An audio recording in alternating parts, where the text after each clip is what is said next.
You know, it's one of my favorite topics that a lot of people are always longing for summer and longing for the light. And I love summer and I love the light, but there's something so magical and mysterious about the darkness.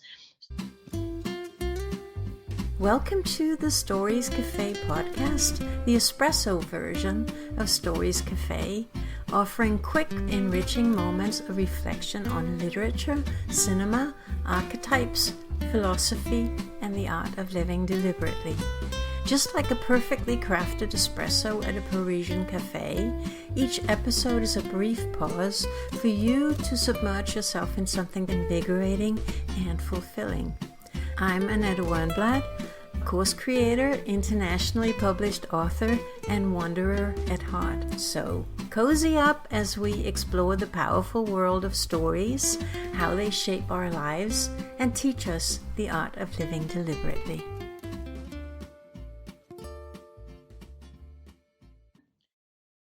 So we're going to start actually with Samhain, which is one of the oldest traditions that we have in the Western world. It goes back at least 2,000 years, the celebration of Samhain in Scotland and Ireland. Again, those two places that I talked about before. And it's the old Celtic celebration, which is very similar to what we now call Halloween, and it takes place at exactly the same time as Halloween, namely on the evening of October 31st and during the day of November 1st. And the tradition with Samhain is that the saying goes that on that day, that evening, that night, the veil between the living and the dead is the thinnest that it is all year.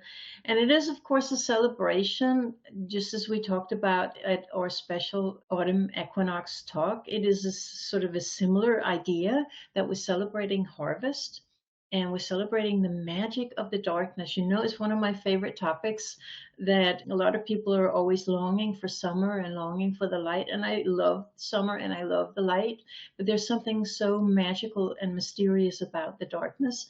So Samhain is also a celebration of entering that season of darkness. So this is sort of the final going into the dark season, the season of rest, but also the season of darkness and mystery. And I think it is a very interesting idea that we have the living and we have the dead. And in the modern world, we of course operate with the dead as something that is dead and gone and no longer living in any way, shape, or form. But in that tradition of Samhain, the idea is that, that the dead are sort of animate. Is that the right way of expressing it? And so if the veil between those two worlds is really thin, and some even say that the veil disappears completely, that means that people can go in and out of that, the realm of the living and the realm of the dead. And to me, that is deeply archetypal and deeply mythological material right there. So that's the basic basis of Samhain and the basis of the magic of that day that we're sort of fast approaching. And then what happened is that in the 8th century, Pope Gregory decided to transform that ancient non-Christian, very much non-Christian holiday into a Christian celebration honoring the saints. That's why nowadays we often call it All Saints Day, which is the day after Halloween. And Halloween is Hallow evening. So, and Hallow refers to the saints as well. So the celebration in the modern world is a celebration of the saints, which is, I think, quite different from the pagan celebration of the dead. I think to me it is sort of important to distinguish between the original pagan celebration of the dead and the more modern version called Halloween. Of course, nowadays it's completely commercialized, mainly that, in Denmark we have not really celebrated this until the last maybe 10 years or so.